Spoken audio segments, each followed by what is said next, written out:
quiero agradecer a Immunetec que me haya invitado, a Aurelio, que fue el partícipe de la idea, y os vengo a hablar de envejecimiento. Esta mañana he estado en la SEMAL, en el Congreso de la Sociedad Española de Medicina Antienvejecimiento, y bueno, es que hoy en día a quién no le gusta envejecer saludablemente, ¿no?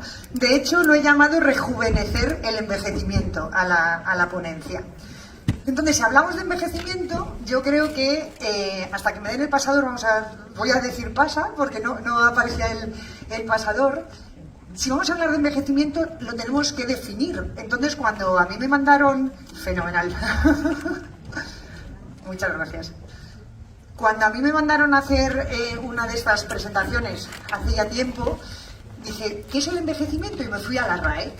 Bueno, que es que lo tenemos, no sé si lo veis. No lo veis. Porque yo quiero poner esto, ahí está, vale. Entonces, según la RAE, el envejecimiento es la acción y el efecto de envejecer.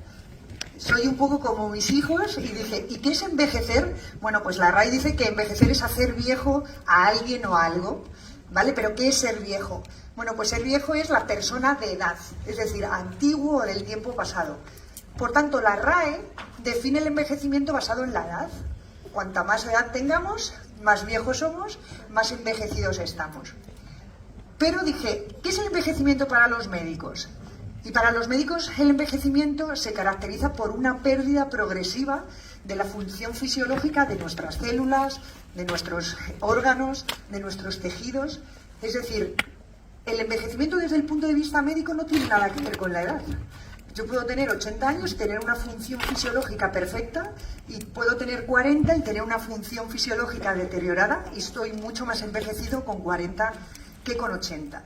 Entonces me quedo con la tercera acepción de la RAE de envejecer, que es durar o permanecer por mucho tiempo. Entonces yo quiero eso, quiero durar o permanecer por mucho tiempo, pero yo le pongo un apellido, y es con salud, ¿de acuerdo? Entonces, si veis en la pantalla, la esperanza de vida a nivel mundial, en todo el planeta las mujeres vivimos más que los hombres, y como veis, en España tenemos una media de edad de las mujeres de 85 años y los varones de 80 años.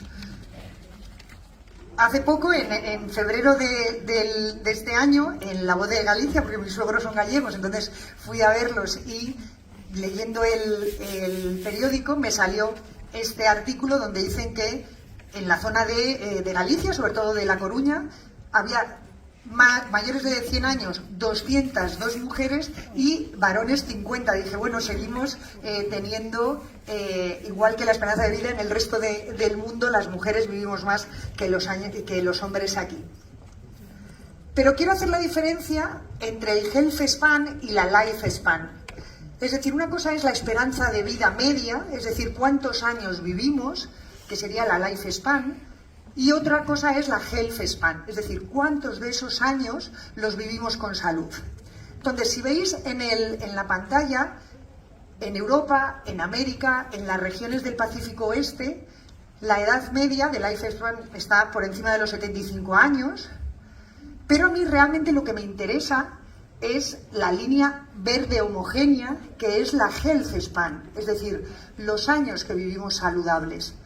Por tanto, en mi presentación, que estaba animada, lo que yo quiero es aumentar la health span. Hombre, evidentemente, si vivo muchísimos años con una life span muy larga y una health span larguísima, estupendo. Pero si tengo una life span muy larga, pero desde 30 años antes estoy fatal, realmente no sé si merece la pena. Entonces, el pro-aging, el envejecimiento saludable, implica alargar esa health span. Es decir, lo que queremos hacer es que la edad cronológica sea diferente a la edad biológica. ¿Sabéis quién es este señor? ¿Sí? ¿No? ¿Solo decirme sí o no? No. Bueno, pues hay fenomenal. Es Brian Johnson, exactamente. Es un multimillonario americano que toma 100 pastillas al día, que hace 16 horas de ayuno, que tiene 30 médicos a su servicio, que se gasta 2 millones de dólares al año, porque lo que quiere es rejuvenecer su edad biológica. Él tiene ahora 45 años y quiere llegar a tener una edad biológica de 18. La verdad es que ahora mismo su vida es un poco un ensayo clínico, porque está muy monitorizado. Leí hace poco que le hacen una colonoscopia al mes. El otro día hablando con un... me decía, pues yo no sé si merece la pena eso, pero además duerme con un sensor en el pene para ver las erecciones nocturnas y... Sí, porque claro, eso también depende de la edad biológica de ello. Bueno, el caso es que este hombre lo que quiere es tener una health span estupenda. Quiere seguir creciendo, quiere... ¿qué pasó? Quiere ir cumpliendo años hasta que llega un momento que aparecen unos pequeños achaques y ya pues fallece, ¿no? Eso es lo que quiere este señor.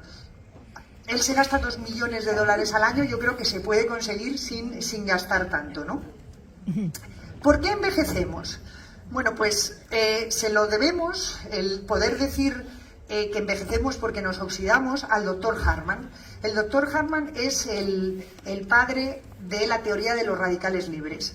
Y él ya casi a principios del siglo XX lo que decía es que envejecemos porque nos oxidamos, y además empezó a darle mucho papel a la mitocondria.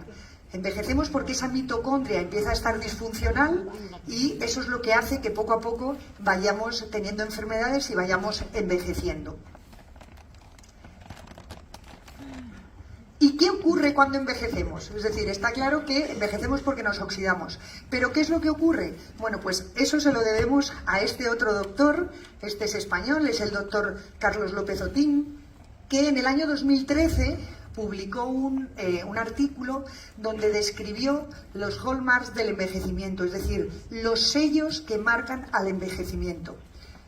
10 años más tarde, en el 2023, porque en ese 2013 describieron 9 características que marcaban el envejecimiento.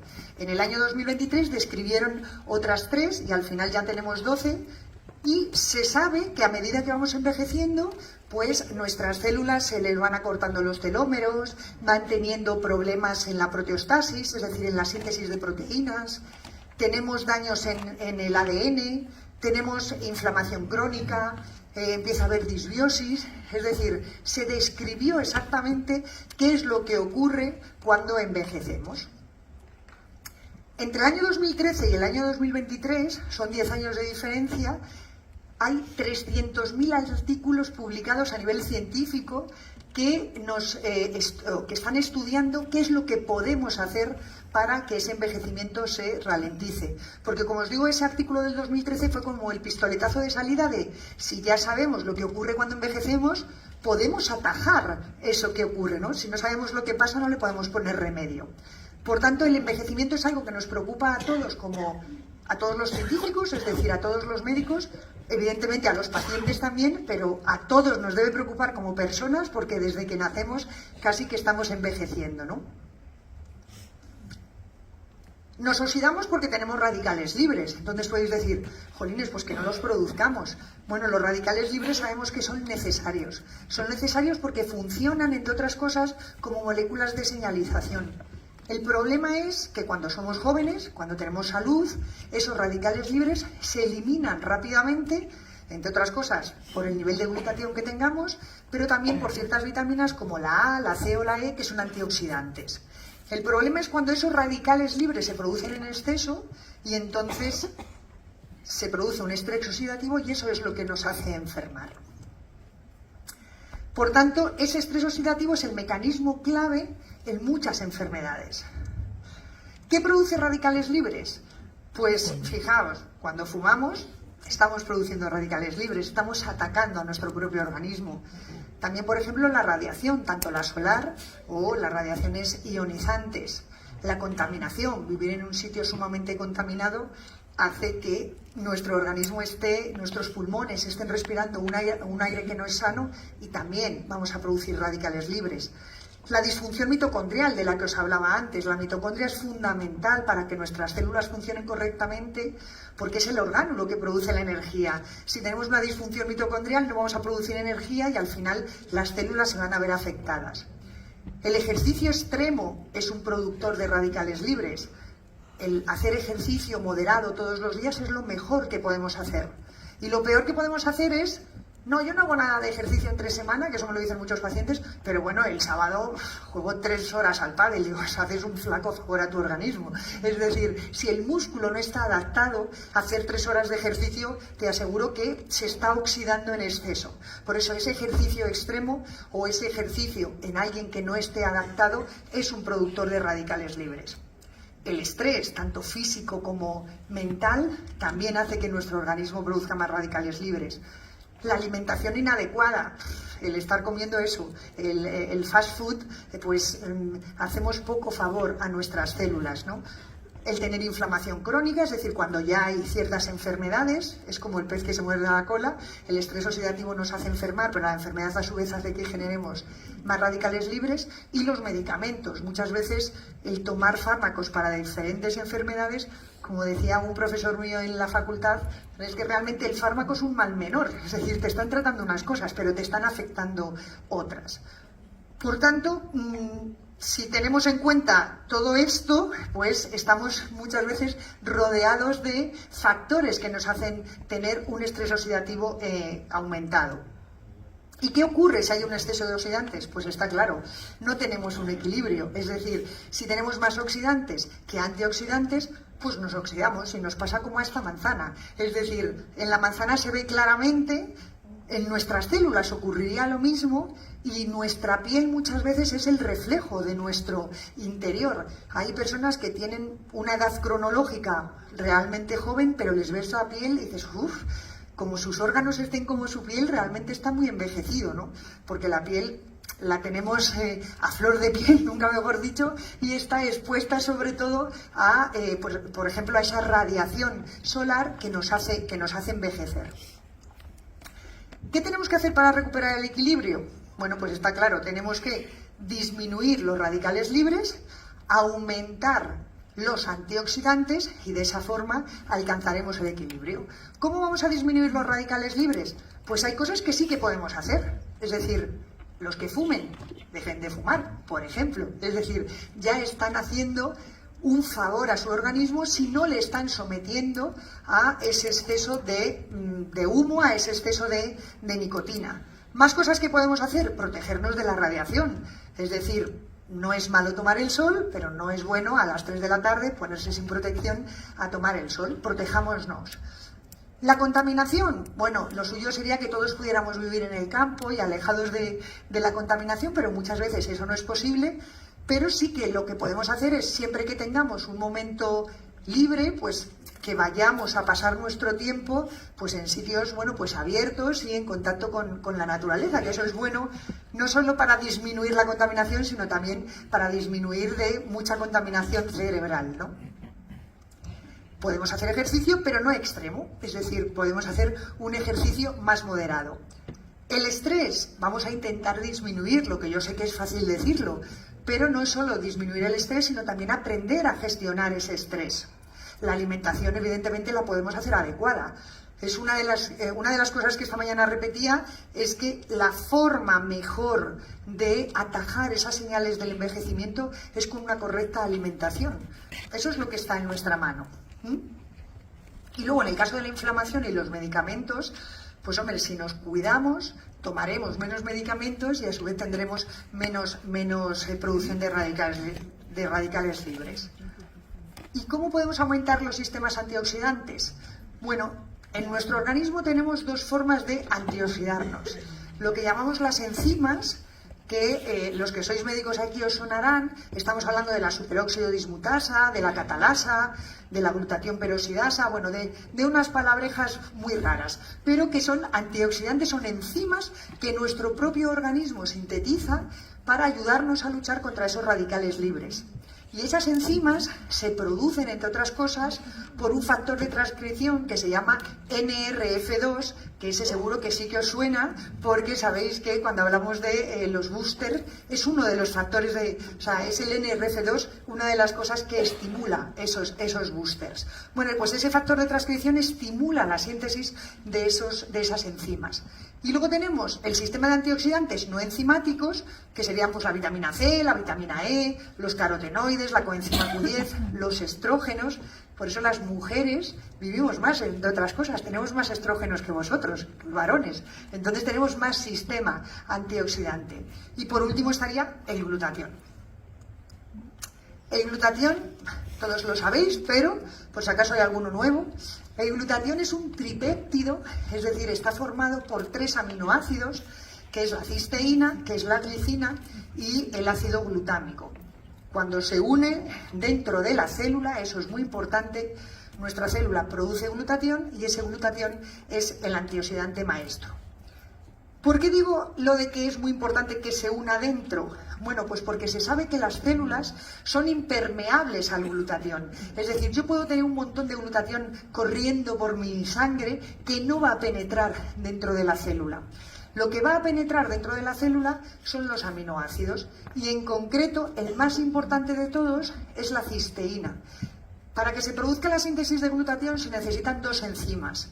La primera enzima une la cisteína con el ácido glutámico y forma un dipéptido, es decir, la unión de 2 aminoácidos. Y luego necesito otra enzima que una la glicina para ya tener el glutatión. Esta síntesis de glutatión se tiene que hacer dentro de la célula, insisto. Puedo tomar glutatión por boca en cantidades grandísimas que mi estómago lo va a destruir y me lo va a partir en aminoácidos. Una vez que sintetizo ese glutatión en el citoplasma, ya va a ir a los diferentes orgánulos de la célula. Es muy importante que ese glutatión vaya al núcleo para proteger de la oxidación al ADN, porque si está oxidado el ADN, al final están alterados los genes por un mecanismo epigenético y podemos tener muchos problemas. Desde el citoplasma también puede ir, por ejemplo, a las mitocondrias. Las mitocondrias son los principales productores de radicales libres. Están generando constantemente energía y eso implica, como una chimenea cuando está produciendo energía, cuando está produciendo fuego, que emite humo y ese humo son los radicales libres. Tenemos que tener mucho sistema antioxidante en esas mitocondrias para neutralizar esa formación de humo.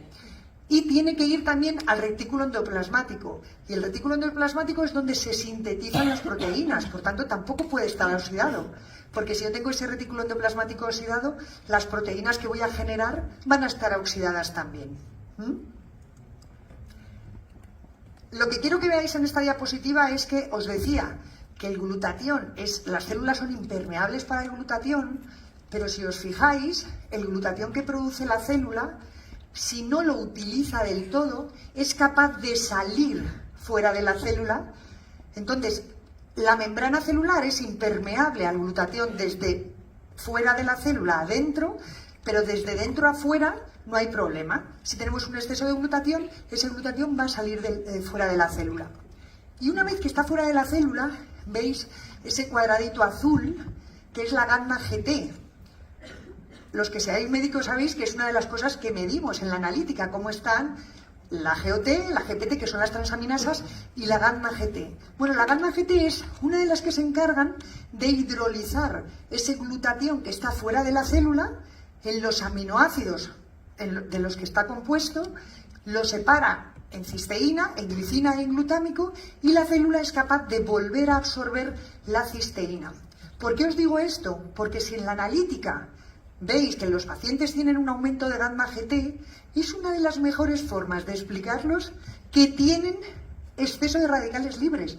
Es decir, tienes estrés oxidativo y tu hígado está intentando producir glutatión y ese glutatión que está produciendo está haciendo trabajar a esa gamma GT. Por tanto, si está elevado es una de las mejores formas, insisto, de explicar que hay estrés oxidativo. ¿Por qué os digo que es el antioxidante maestro? Fijaos, esto ni lo tenéis que aprender, pero Lo que veis arriba del todo es lo que ocurre en la mitocondria cuando la mitocondria empieza a producir ATP. Ese oxígeno pasa al ion, al ion, que es uno de los primeros radicales libres que aparecen, y hay una cascada de situaciones en las que lo que veis en azul, donde pone GSH, es el glutatión. Fijaos dónde actúa en numerosos puntos. Es decir, si no tenemos suficiente glutatión, no somos capaces de cortar esta cascada de eventos oxidativos y al final pues se produce la oxidación de las proteínas, la oxidación de los ácidos nucleicos, la oxidación incluso de los lípidos y aparecen las enfermedades. Por eso es el antioxidante maestro, porque es que actúa en numerosos escalones. Si no tenemos esa glutatión, no tenemos esos cortafuegos. Las enfermedades relacionadas con el estrés oxidativo son muchos, incluidas el envejecimiento, pero fijaos, quiero que os fijéis en esto.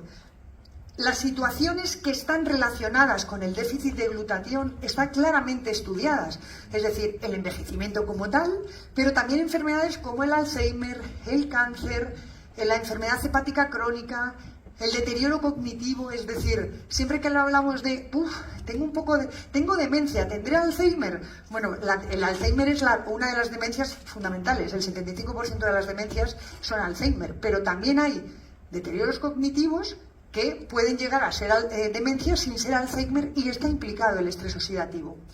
La diabetes, el HIV, la hipertensión, la infertilidad, el lupus, la esclerosis múltiple, la enfermedad de Parkinson, o sea, cientos de enfermedades están producidas o están relacionadas con el déficit de glutatión. Sabemos que según vamos cumpliendo años, la cantidad de cisteína que tenemos en nuestro plasma disminuye, pero no porque nos lo haya dicho alguien porque le ha parecido, sino porque hay estudios. Es decir, este es del año 98 y como veis la primera columna es la cantidad de cisteína que hay en plasma en las personas entre los 20 y los 29 años. De los 30 a los 69 ya disminuye la cantidad de cisteína, pero es que por encima de los 70 la cantidad de cisteína es muchísimo más bajita. Y el nivel de glutatión intracelular, esto es muy importante, si sois capaces de medir alguna vez la cantidad de glutatión, hay que medirlo dentro de las células, no me vale que te digan cuánto glutatión hay en plasma, porque ese realmente no es el eficaz es el que está dentro de las células. Bueno, pues el nivel de glutatión intracelular también disminuye con la edad. Esto es un estudio que se hizo solo en mujeres y la barra blanca, como veis, entre los 30 y los 40 años tenemos un nivel de glutatión bastante aceptable, entre los 50 y los 60 baja considerablemente y por encima de los 70 incluso está un poco más alto que entre los 50 y los 60, pero sigue estando bajito en relación a las personas por debajo de los 40. La explicación que daban en el artículo, y no les falta razón porque por encima de los 70 había también mujeres de 100, tenían más de 70, pero eran centenarias. Es que posiblemente han llegado a 100 años porque tenían los niveles de glutatión más altos. No es que según vamos cumpliendo años el glutatión aumenta, no, sino que posiblemente lleguemos a más viejos, la palabra no es más viejos, sino a cumplir más años porque tenemos más glutatión en nuestra sangre, en nuestras células, vamos. Este artículo también es muy interesante porque, fijaos, van a medir los niveles de glutatión en pacientes que tienen más de 60 años con DMA, es degeneración macular, que tienen más de 60 años con diabetes sin tener degeneración macular, más de 60 años sin diabetes ni degeneración macular, es decir, eran personas sanas, pero mayores de 60 años, y en el cuarto grupo son pacientes de personas menores de 60 años, también sanas, sin diabetes ni degeneración macular. Y lo que se demuestra es que a medida que vamos cumpliendo años tenemos menos glutatión y si tenemos enfermedad también tenemos menos glutatión. Fijaos, la barra blanca lo que nos mide es la cantidad de glutatión, el GSH normal, que es el glutatión reducido, es decir, el glutatión bueno, el que realmente hace su efecto. La barra negra me mide el glutatión total. Glutatión total implica cuánto glutatión reducido tengo y cuánto glutatión oxidado tengo. El glutatión oxidado no me sirve, ya es como un cartucho que ya hemos usado. Veis que los menores de 60 años, C, es decir, los controles, los que tienen menos de 60 años pero están sanos, tienen unos niveles muy buenos de glutatión reducido y unos niveles muy buenos de glutatión total. Y hay muy poquita diferencia entre el total y el reducido. Las segundas columnas, que es mayores de 60 años, controles, es decir, tienen más de 60 años pero están sanos, tienen unos niveles de glutatión reducido más bajos, la barra blanca es menor que en los menores de 60 años, o sea, tienen menos glutatión, pero en cambio el glutatión total, la diferencia es muy pequeña. ¿Me seguís, verdad? Vale. En las siguientes columnas, es que como no tengo puntero, no os lo puedo señalar. En la siguiente columna, que es donde pone ARMD, es decir, son pacientes que tienen degeneración macular y además, no, tienen diabetes, pero no tienen degeneración macular, tienen un glutatión total más bajito, y el glutatión reducido también más bajito. Y desde luego los que son diabéticos y además tienen degeneración macular son los que tienen un glutatión reducido mucho más bajo y un glutatión total más bajito. Entonces podéis decir, ¿y por qué tienen el glutatión total alto, por ejemplo, los controles, y el glutatión reducido bajito? Pues mirad, aquí está la contestación. Porque lo que tienen es más glutatión oxidado. Es decir, cuanto más enfermos están, resulta que tienen más glutatión oxidado y menos glutatión reducido. Por eso hay tan poca diferencia en cuanto al glutatión total, pero es porque es un glutatión que ya está utilizado. Entonces, ¿el estrés oxidativo es lo mismo que el envejecimiento? Sabíamos que el estrés oxidativo, el doctor Hallman nos decía que envejecíamos porque nos oxidábamos. Y el doctor López Otín decía, en el envejecimiento hay un montón de cosas que ocurren, 12 cosas. ¿Pero realmente esas 12 cosas están en relación con el estrés oxidativo? Bueno, pues no se puede saber, a no ser que demostremos que mejorando el estrés oxidativo va a mejorar el envejecimiento. Entonces, como os decía, tenemos que demostrar que los procesos degenerativos pueden mejorarse elevando los niveles de antioxidantes. Entonces, este artículo del 2005 hicieron algo muy interesante. ¿Qué es lo que ocurre cuando cumplimos años? Pues que disminuye la función muscular, que aumenta la masa grasa y disminuye la masa magra. Pesando lo mismo a los 50 que a los 40 no estamos bien, porque a los 50 tenemos más grasa y menos músculo. Aumenta el TNF-alfa, es un factor de necrosis tumoral que es una adipoquina inflamatoria, disminuye la función inmunitaria y disminuye la albúmina en sangre. Esto está constatado que ocurre en los pacientes con edad. Si le suplementamos con cisteína, resulta que lo vamos a ir revirtiendo. Aumentamos la función muscular, disminuimos la masa grasa y aumentamos el músculo. Tenemos una disminución de la inflamación, porque por eso disminuye el TNF-alfa. Aumenta la función inmunitaria y además mucho, y aumenta la albúmina en sangre. Es decir, estamos revirtiendo, como os digo, todos los procesos que aparecen en alguien con edad. Conclusiones. La pérdida de juventud, salud y calidad de vida en parte es por deficiencia de cisteína. El consumo de cisteína en la dieta es subóptimo y todos tendremos un déficit antes o después, en función de cómo nos cuidemos. Entonces, la cisteína sabemos que es un aminoácido semiesencial porque el organismo lo puede sintetizar a partir de la metionina, pero en muy poquita cantidad, y si el paciente, por ejemplo, tiene problemas hepáticos, ya no sintetiza cisteína a partir de la metionina.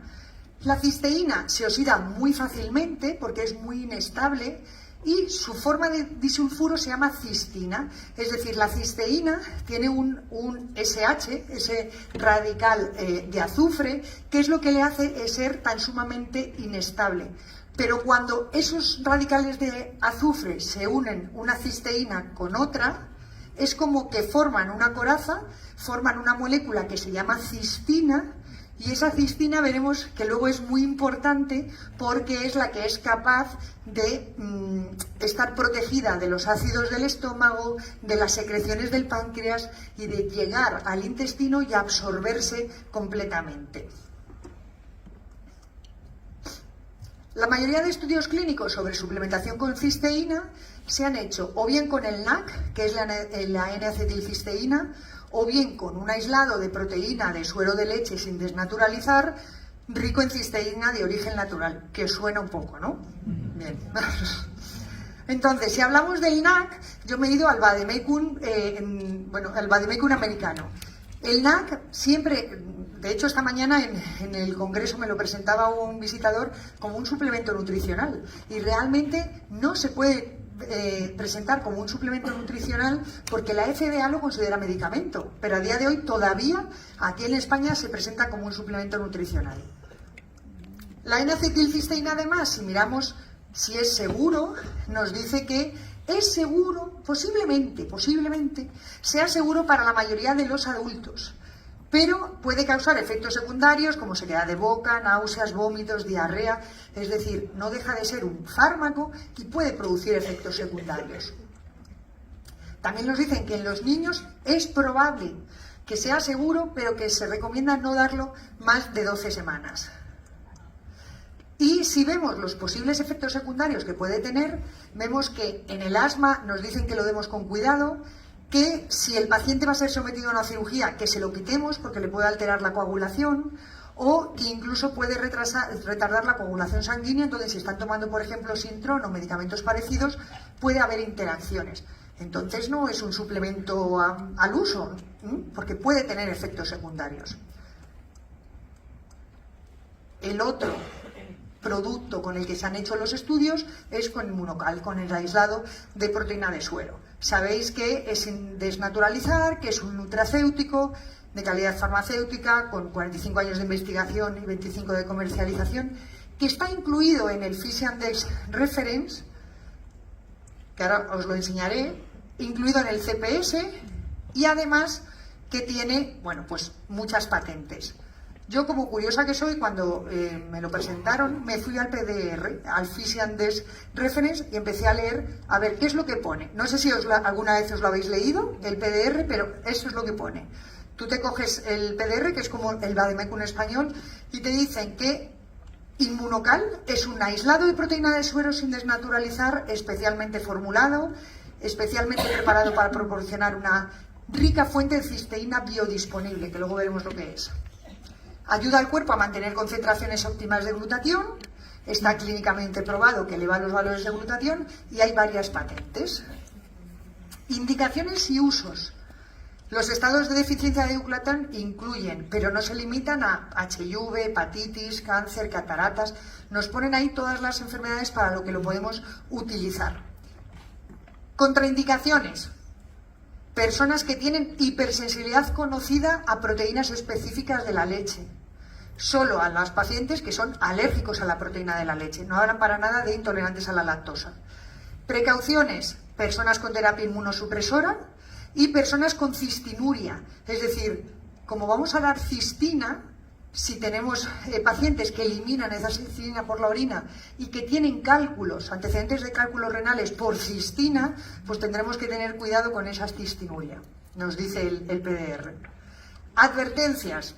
Cada sobre tiene 9 gramos de proteína, contiene menos de un 1% de lactosa. ¿Y cómo se dosifica?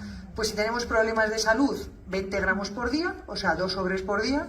Y para pacientes con SIDA, EPOC o enfermedades más graves, de 30 a 40 gramos por día, es decir, de 3 a 4 sobres por día, sin efectos nocivos. Se tiene que administrar con el estómago vacío o con una comida ligera. Es decir, todo viene en el PDR. Y además nos dicen que no hay riesgo de sobredosis y que puede haber reacciones adversas tipo hinchazón y calambres gastrointestinales si no se rehidrata bien, es decir, si os tomáis el polvo casi sin agua, pues claro, al final cuesta digerirlo, o puede haber una erupción transitoria similar a la urticaria si hay una reacción de desintoxicación severa. Por tanto, cuando os pregunten ¿Esto cómo se administra? ¿Esto para qué sirve? Es que simplemente les tenéis que dar el PDR, no hay ningún tipo de no, es que me lo estás contando, no, es que es lo que dice, es como nuestro vademecum español. ¿Cómo lo tenemos que reconstituir? Es un aislado de proteína, deshidratado, por tanto hay que rehidratar adecuadamente, lo ideal es consumirlo después de mezclar, y si se premezcla para consumo posterior, nos dicen que hay que refrigerarlo. Y en la comida estábamos hablando de, claro, es que no se puede utilizar cucharilla de metal. No, realmente no hablan de cucharilla de metal. Lo que nos dicen es que no utilicemos líquido caliente para rehidratarlo, porque entonces sí que lo podemos desnaturalizar, y que no usemos licuadora de alta velocidad, porque entonces también lo podemos desnaturalizar. Y lo más importante es que es una proteína de suero sin desnaturalizar, y eso es lo que realmente le da el valor al producto. Entonces, para hablar de la desnaturalización, yo creo que tenemos que contar brevemente qué son las proteínas. Los que sois médicos, perdonadme, pero yo creo que es importante recordarlo. Las proteínas son una secuencia de aminoácidos. Esos aminoácidos, como os digo, se sintetizan en el ribosoma, en una parte de la célula, y se van sintetizando aminoácidos que se van uniendo como ese collar que vemos ahí. Pero las proteínas tienen una estructura, hay 4 niveles de estructura. Según salen de ese ribosoma y son un aminoácido tras otro, estamos hablando de que esa proteína está en una estructura primaria. Cuando esa proteína empieza a adquirir ciertas formas, porque se empiezan a hacer uniones entre puentes de hidrógeno y empiezan a tener esa forma de espiral, esa proteína ya está en una forma secundaria. Hay una estructura terciaria en la que ya es un verdadero bucle, y es donde se empiezan a establecer las uniones de los puentes disulfuro de las proteínas entre sí, y luego una estructura cuaternaria, que es cuando se unen varias proteínas entre sí. ¿Por qué os digo esto? Porque fijaos, si miramos esta tabla, que seguro que todos conocéis, de donde vemos qué proteínas tiene la proteína de leche materna y la proteína de vaca, vemos por un lado que una principal diferencia entre la leche de vaca y la leche materna es que la leche de vaca tiene mucha caseína y la leche materna prácticamente no tiene. Donde hablamos de 26 gramos por litro frente a 3,2. La diferencia es considerable. La caseína es la principal proteína que no está en el suero de leche. Realmente las proteínas que están en el suero de leche son la beta-lactoglobulina, pero fundamentalmente las que más nos interesan son la alfa-lactoalbúmina, la albúmina y la lactoferrina. Como veis, la leche materna tiene más alfa-lactoalbúmina, tiene más albúmina y tiene más lactoferrina que la leche de vaca. ¿Por qué son estas tan importantes? Porque si nos fijamos en la cantidad de cistina o en la cantidad de cisteína que tienen estas proteínas, son las que más tienen. Por ejemplo, la alfa-lactoalbúmina tiene 8 cisteínas, que al final son 4 cistinas. Lo vais a ver mejor aquí. Mirad, esta es la composición de la alfa-lactoalbúmina, es decir, tiene 123 aminoácidos, y esos enlaces que veis, ¿ves? Cis se une con otro cis que está allá arriba. Cis es aminoácido cisteína. Y los puentes es porque esa cisteína, que es la 120, resulta que está unida por un puente disulfuro con la cisteína de ahí arriba. Claro, esta es si vemos la proteína lineal, pero como hoy en día se puede hacer todo en 3D, esta es una alfa-lactoalbúmina vista en su composición normal. Está hecho ahí un ovillo. ¿Por qué? Porque tiene puentes disulfuros entre esas cisteínas, que es lo que hace que la proteína tenga actividad biológica. Es muy importante que no rompamos esos puentes de cisteína, porque si los rompemos, pierde toda su actividad biológica. Esta es la alfa-lactoalbúmina, que tiene, como veis, 4 cistinas, es decir, tiene 8 cisteínas unidas. Pero la albúmina de suero, que es una proteína mucho mayor, que tiene 500 y pico aminoácidos, tiene 17 cisteínas. Y tiene esa conformación que parecen unos rizos. Y la lactoferrina, que es otra de las proteínas activas del suero de leche, es una proteína mucho más grande, tiene 17 cisteínas, es decir, realmente tiene muchos enlaces, y por eso es una proteína tan grandísima. ¿Por qué es tan importante que no las desnaturalicemos? Fijaos, Inmunocal está formado por una proteína de suero de leche sin desnaturalizar, que tiene esa composición, y no es que me la haya inventado yo, es que lo miré en el artículo del año 1995 donde describen qué tipo de producto estaban dando en este estudio y describen Inmunocal. Inmunocal vemos que tiene un 56% de beta-lactoglobulina, un 28% de alfa-lacto, un 10% de albúmina y un 0,65% de lactoferrina. Pero lo más importante es que tiene esas proteínas sin desnaturalizar, con esos puentes de unión de los enlaces disulfuro. Entonces, si tenemos en cuenta que la leche de vaca, es que siempre me he preguntado, ¿cuánta cantidad de cisteína estamos dando al paciente por sobre? ¿Alguien me podría responder? No, estamos hablando cuando tú tomas un sobre, le estás dando 9 gramos de proteína. Pero ¿cuántos miligramos de cisteína estamos tomando? 375. No os oigo. 375.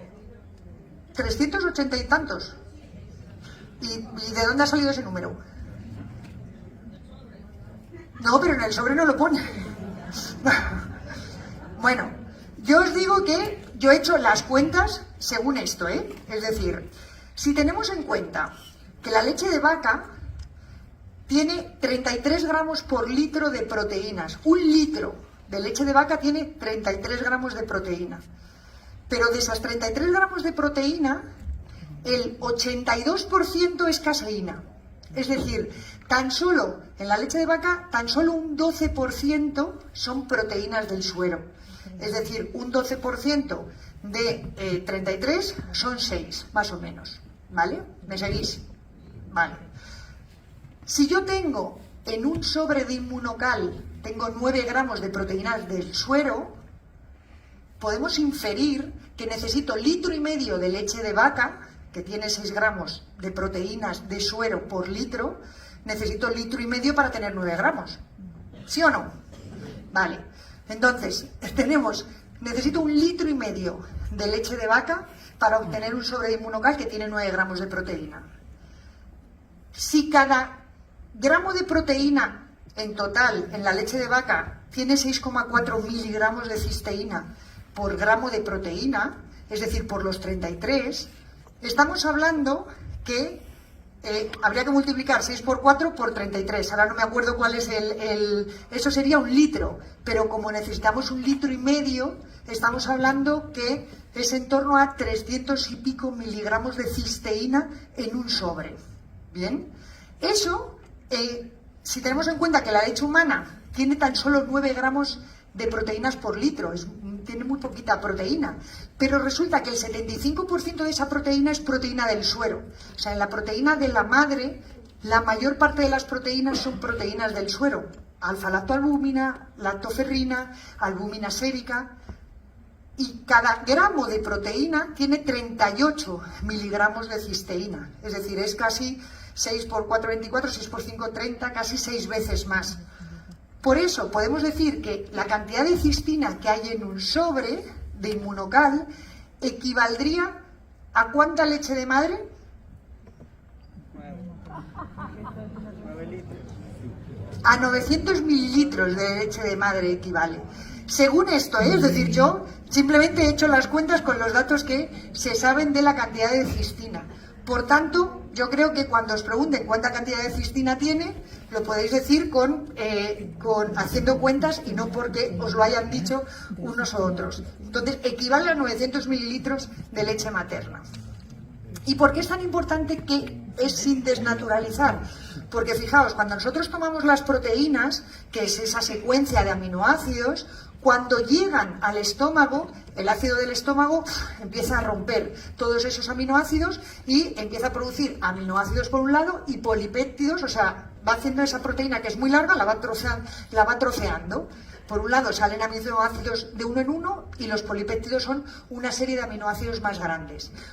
Llega el páncreas, los sigue partiendo, pero los dipéptidos, es decir, la unión de dos aminoácidos unidos por un puente disulfuro, que es lo que es la cistina, no es capaz ni el estómago ni el páncreas de romperlo.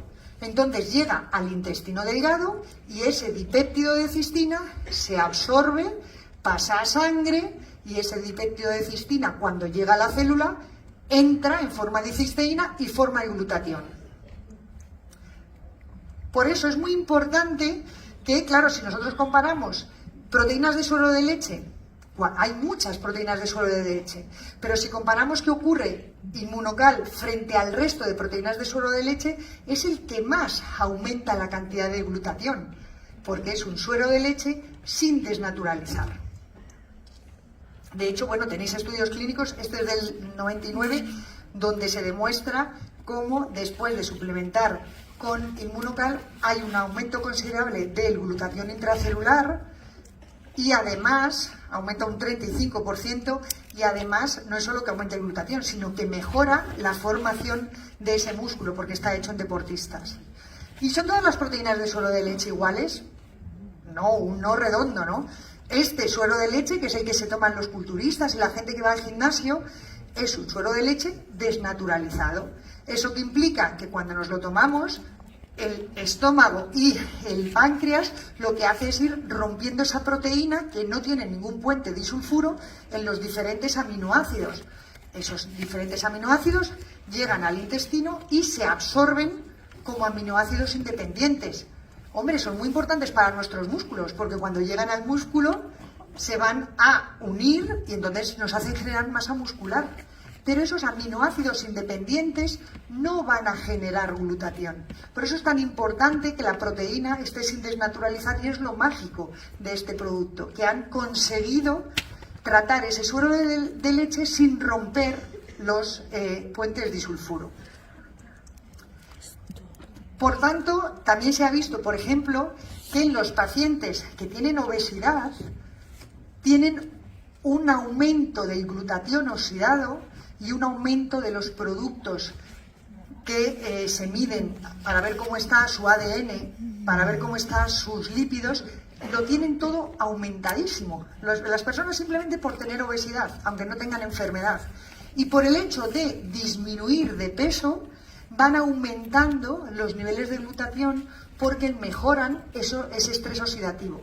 Por tanto, a los pacientes que tienen obesidad, si les damos Inmunocal, que les damos una fuente de producción de glutatión, les estamos ayudando simplemente por darlo a luchar contra ese estrés oxidativo que tienen sí o sí por tener exceso de peso. Si además los hacemos perder peso, mucho mejor. Por eso, yo os quería plantear si hacemos un reto de 15 días. ¿Estáis dispuestos? Venga, va. Vale. Porque yo lo que os sugiero es, mirad, por cada 2 sobres de Inmunocal estáis tomando 18 gramos de proteína, que es una ración buenísima de proteína. De hecho, yo a mis pacientes cuando los pongo a perder peso, muchas veces les doy 15 gramos de proteína por dosis. Con 2 sobres de Inmunocal lo tendríamos cubierto.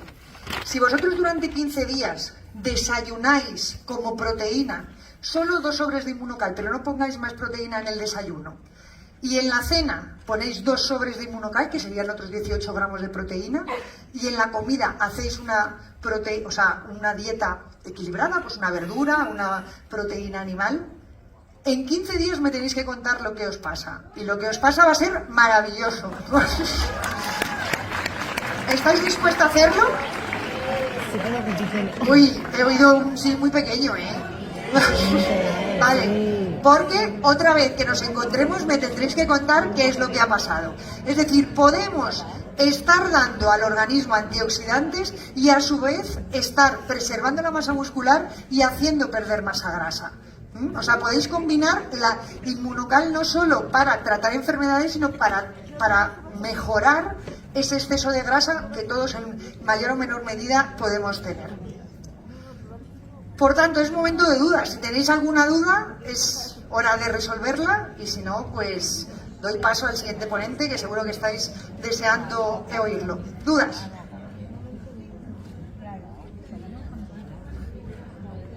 Sí, en las siguientes comidas sigues manteniendo, por ejemplo, el aporte de una pieza de fruta, comiendo un poquito de pan, no habría ningún problema. Porque también se podría hacer cetosis con inmunocal. Bueno, pues has hecho una cetosis con inmunocal, pero el problema de la cetosis es que hay que suplementarla. Es decir, cuando uno está en cetosis necesita tomar potasio, necesita tomar magnesio, necesita tomar vitaminas, y eso conviene que lo controle un médico. Por eso no os estoy diciendo a hacer cetosis, porque no me responsabilizo de ello, pero sí que disminuyamos el consumo de hidratos sin llegar a ser cetosis, pero simplemente sustituyendo la proteína de la mañana y la proteína de la noche con 2 sobres de inmunocal, que ya tenéis 18 gramos de proteína, la diferencia va a ser bestial. ¿Y cuántos gramos de hidratos de carbono? ¿Perdón? ¿Cuántos gramos? ¿Qué cantidad? Bueno, sí, es decir, vais a notar, por ejemplo, que os deshincháis, si es que tenéis hinchazón, ¿vale? Pero vais a notar, por ejemplo, que va a bajar la masa grasa y va a aumentar la masa muscular. Obviamente tenéis que seguir comiendo en la comida, simplemente digo hacer ese pequeño cambio. Hombre, alguien que pese 40 kilos, que luego coma en la comida, es decir, no estamos hablando de desnutrirnos, simplemente cambiar la proteína del desayuno y la proteína de la cena por inmunocal, que estamos dando suficientes gramos de proteína, pero a su vez no tiene prácticamente grasa, no tiene no tiene lactosa, va a sentar bien y vais a notar mejoría no solo a nivel digestivo, sino también en vuestra composición corporal. Simplemente os invito a hacerlo, luego ya me contáis. Dime. Ah, vale, perfecto. Ah, pues...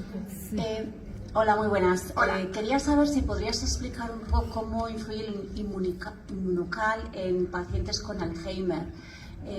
Y además, específicamente, mi padre tiene Alzheimer y está extremadamente delgado. Sí. Entonces, bueno, quería saber un poco cómo podría Mira, es ayudarle decir, a coger peso y a otras cosas. Gracias. el Alzheimer está claro que tiene un componente de estrés oxidativo bestial. Es decir, esas neuronas...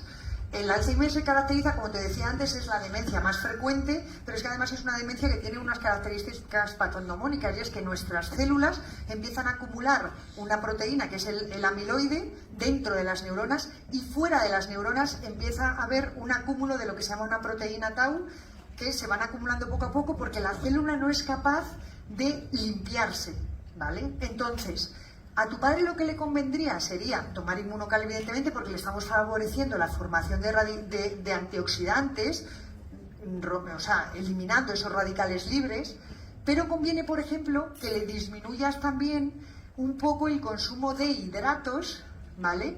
Para que tenga esa etapa, no te digo que le hagas entrar en cetosis, evidentemente tú, pero una dieta baja en hidratos y alta en grasas y alta en proteínas, sobre todo si es proteína vegetal combinada con la proteína de inmunocal, que le va a favorecer la formación de esos radicales libres, va a ayudar a sus neuronas a que se regeneren. Es decir, una cosa que se llama la autofagia, ¿de acuerdo? Es decir, que las células se coman las partes de esas células que estén dañadas, es muy importante conseguirlo en un paciente con una enfermedad neurodegenerativa.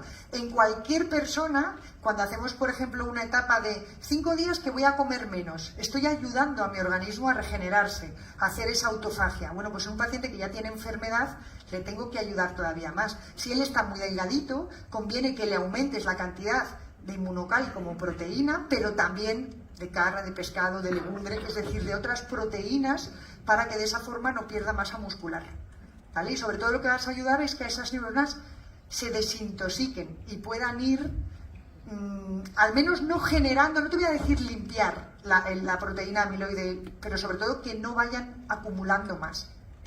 ¿Te contesté? Yo, aquí. ¿A dónde? Aquí. ¿A la izquierda? Aquí, a tu izquierda. Aquí. Aquí. Ah, vale, Bueno. perdona. Gracias. El inmunocal rompe el ayuno intermitente. Perdón, no te he oído. Si el inmunocal rompe el ayuno intermitente. No. No. No. Es Cualquier- decir, si tú cualquiera solo- de ellos. O, si o tú- solo el regular. Bueno, el regular, yo hablo del regular, bueno, Vale. o el Platinum tampoco, porque lleva creatina y lleva iones y eso no lo rompe. El Sport posiblemente sí, seguro, y el Booster también. Pero el regular, que es solo proteína como tal, con muy poquito hidrato y muy poquita grasa, no rompe el ayuno intermitente. ¿Y el naranja? El naranja te refieres al booster. Sí, El booster, el naranja es el que lleva la cafeína. sí. Posiblemente sí, tendría que ver exactamente la composición, pero yo creo que, es decir, para hacer ayuno intermitente yo solo tomaría el regular. Vale, perfecto. Otra cosa, con el reto este que nos has dado, Sí, no me queda claro si es que es únicamente los 2 sobres de Inmunocal no. o si también puedes tomar un muesli, por ejemplo. Perfectamente, es decir, lo que quiero es que en el desayuno haya proteína, que si preguntara aquí cuántos de vosotros tomáis proteína en el cantidad de desayuno, proteína, vale. pues seguramente me levantaríais muy poco la mano. Entonces, aparte de tu trocito de pan, tu fruta, tu café, en lugar de no tomar proteína o tomarte una tortilla, tómate 2 sobres de Inmunocal. Vale, perfecto.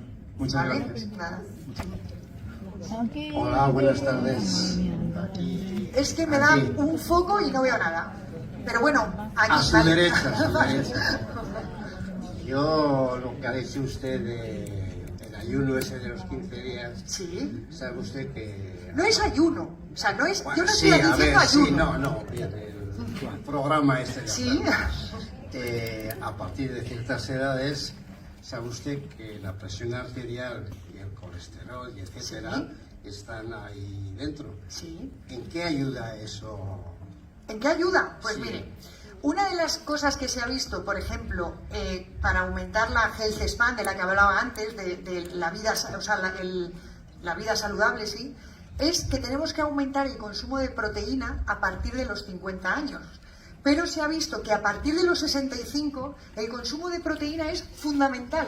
Y se ha visto por grandes cohortes, estudios que se han hecho en cientos de personas, que por encima de 65 años, si no tomamos suficiente proteína, la posibilidad de tener un accidente cardiovascular o se aumenta muchísimo la mortalidad. Entonces, por encima de los 65 años hay que tomar mucha cantidad de proteína.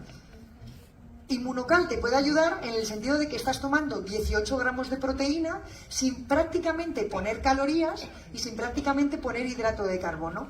Estás ayudando a tu músculo a tener aminoácidos para reconstituirse y ayudando a tu organismo a producir glutatión, que es el antioxidante. Entonces, si tú tomas tus 2 sobres por la mañana, tus 2 sobres por la tarde y encima haces una alimentación, te cuidas un poco la alimentación, vas a disminuir la hipertensión arterial, el colesterol va a disminuir seguro, es decir, va a mejorar, entre otras cosas, que si tu músculo no se pierde, vas a tener menos disfunción muscular, las mitocondrias, que sobre todo las tenemos en el músculo, van a funcionar mejor y tú te vas a encontrar mucho mejor, no solo físicamente, sino las células también van a funcionar mejor. ¿Y de cara al corazón qué problema hay? ¿Qué problema crees tú que puede haber? Yo no estoy diciendo solo tomar, es decir, a ver si me estáis entendiendo mal y mañana resulta que estáis todos desnutridos. No, yo estoy diciendo simplemente poner proteína en el desayuno y proteína en la cena en forma de, que son 18 gramos de proteína, que estoy seguro que muchos de vosotros no tomáis tanta proteína ni en el desayuno ni en la cena, ¿vale? Porque las cenas muchas veces se hacen livianas, no se toma proteína animal y es conveniente tomar en la cena también. Y de cara al corazón, el corazón es el principal músculo que tenemos, que además está constantemente bombeando, que necesita energía constantemente y que conviene que esas mitocondrias estén bien. Yo no veo ningún problema en darle proteína y quitarle radicales libres. Ningún problema. ¿Ok? Ya quiero que me cuentes qué tal te ha ido después de esos 15 días. Hola, aquí. A la derecha. Varias preguntas. Los sobres son del básico para el reto este, son 2 azules y 2 azules. ¿te refieres? Bueno, también valdría el platino. Una persona anciana de casi 90 o más de 90, ¿puede tomar Inmunocal sin problemas pensando en el riñón? Claro, es decir, si me dices por el reto este de 2-2. No. Digo, imagínate una persona de 90 años Sí. que yo le sugiero que tome Inmunocal Sí. y me dice, no, porque hay que proteger la función renal porque un exceso de proteína le podría perjudicar. Bueno, un exceso de proteína le podría perjudicar siempre que su filtrado glomerular esté mal. Es decir, si ella o él tiene un filtrado glomerular por encima de 60, que eso se ve en una analítica, podría tomar perfectamente hasta 1 gramo de proteína por kilo de peso. Es decir, que podría tomar Inmunocal. Lo que pasa es que tú imagínate que por la patología que tenga le mandas 4 sobres al día de Inmunocal. Le estás dando 36 gramos de proteína. Bueno, los tendrías que descontar del resto de proteína que la persona va a comer en el día. Entonces, no hay ninguna contraindicación. Lo único que tendríamos que sopesar esa cantidad de proteína. Diaria. Exactamente. Una persona con intolerancia a la proteína de la leche, Intolerancia. definitivamente no puede tomar ninguno.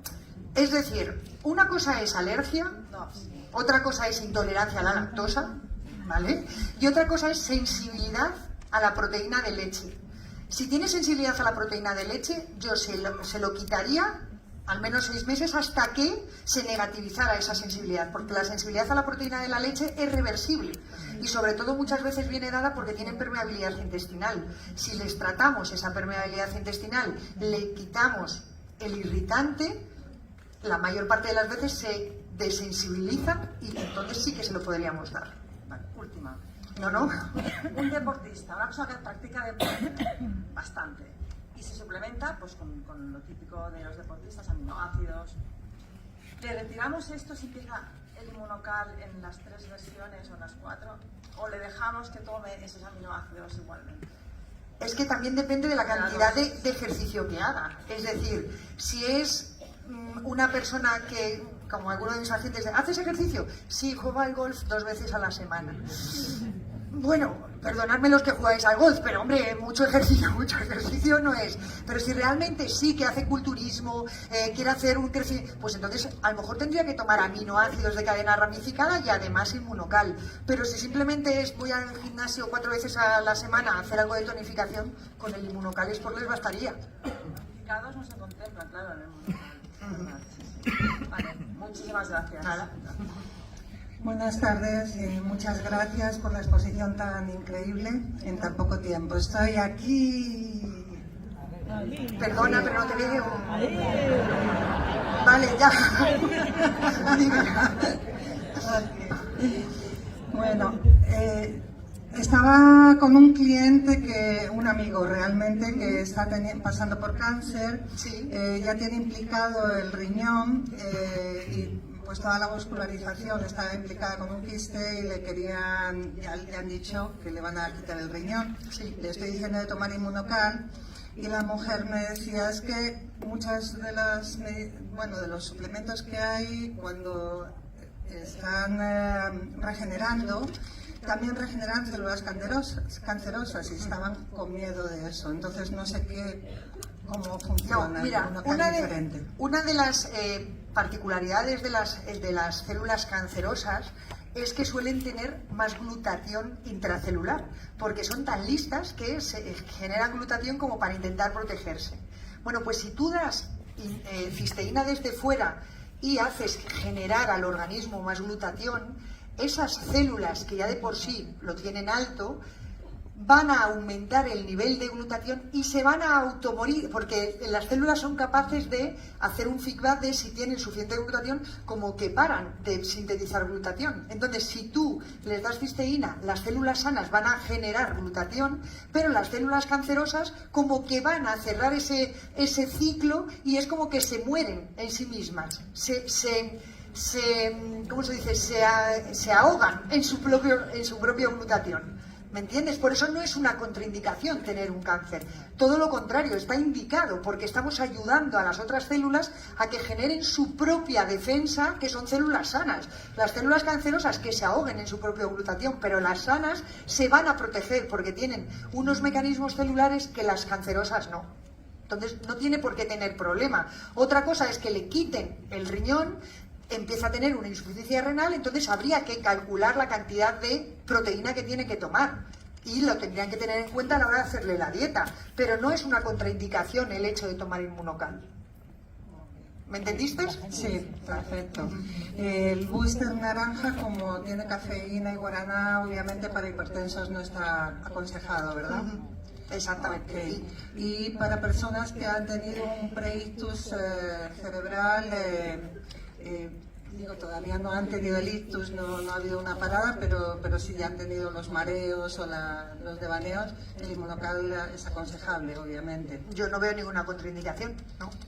Okay. No, vas a bajar esos radicales libres. No tiene contraindicación. Ok, muchas gracias. Nada. Muy buenas tardes. Aquí abajo. Hola. Ya te veo. Muy buenas tardes.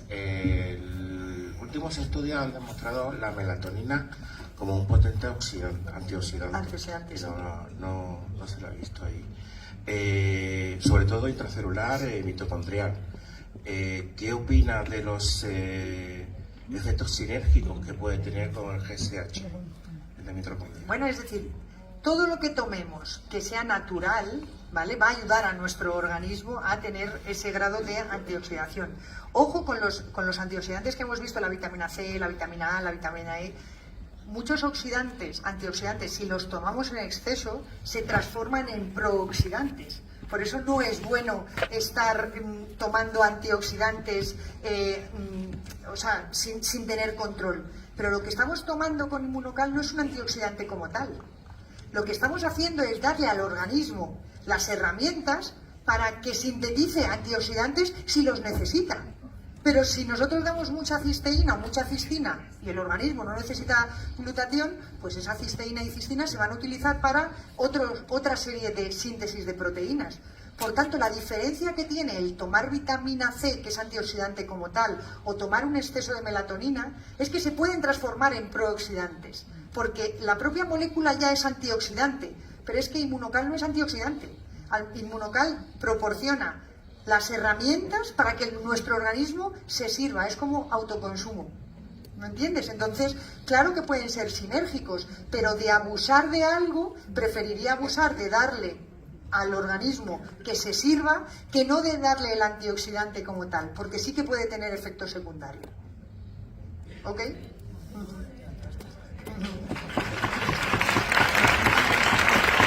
¿Más dudas? Pues... dime.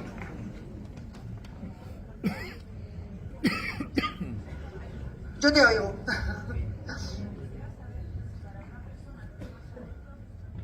Sí. No. Pregunta la compañera que si toman Xarelto, que es un tipo de anticoagulante, que si puede haber algún tipo de contraindicación.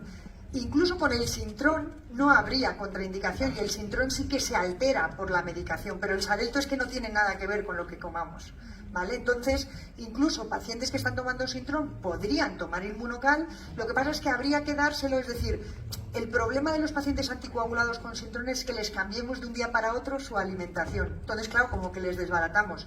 Pero si se lo vamos introduciendo poco a poco, al final lo que van a tener que hacer es irles ajustando las dosis de Sintrón en función del INR. Pero en concreto con el Xarelto, que no se altera, no habría ninguna contraindicación. Sí. Bueno, alguien que tiene una CPAP, porque tiene apnea del sueño, casi seguro que es porque tiene un exceso de grasa visceral, es decir, porque tiene obesidad. Hay pacientes que no los ves aparentemente muy gordos, pero que cuando les haces una impedancia sí que tienen exceso de grasa visceral y es lo que les está produciendo esa apnea del sueño. Por tanto, lo primero que tendríamos que hacer es intentar que ese paciente perdiera peso, ¿vale? Pero claro, si el paciente tiene apnea del sueño, tiene poco oxígeno disponible y entonces va a hacer que esas células encima estén sufriendo más y estén produciendo más radicales libres. Es como si viviera en lo que os he enseñado de una fábrica, como si viviera al lado de una fábrica, porque no está bien oxigenado. Entonces, por eso está produciendo radicales libres. Si tú le das Inmunocal, le vas a ayudar a esa antioxidación, pero además tendría que hacer algo para intentar perder peso y mejorar otros posibles efectos que le hagan, otras posibles causas de producción de radicales libres. ¿Vale? Dime. Espera, es que me está preguntando ella.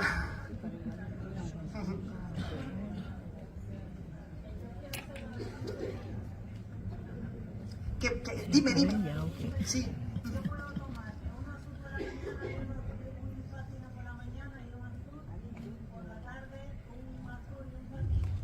perfectamente.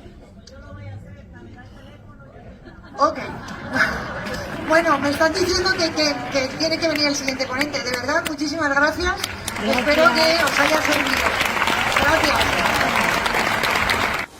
Somos la culminación de más de 45 años de investigación apasionada. Nuestra ciencia y tecnología nos preceden. Han sido probadas y demostradas, respaldadas por 78 patentes globales y más de 85 estudios publicados. Cada producto que ofrecemos es una promesa de calidad y excelencia, diseñado para mejorar tu bienestar y potenciar tu vida. Y es que esto no solo lo decimos nosotros. Más de 70 atletas profesionales impulsan su rendimiento y mejoran sus récords consumiendo nuestros productos. Nuestra ciencia y tecnología nos han permitido crear productos innovadores que han cambiado la vida de miles de personas en todo el mundo. En Immunotech, impulsamos la revolución del bienestar pensando en tus necesidades, tus gustos y aplicando ciencia para mejorar tu vida. Descubre la versión más brillante de ti mismo. Inspírate, conecta con nuestros productos y revoluciona con Immunotech.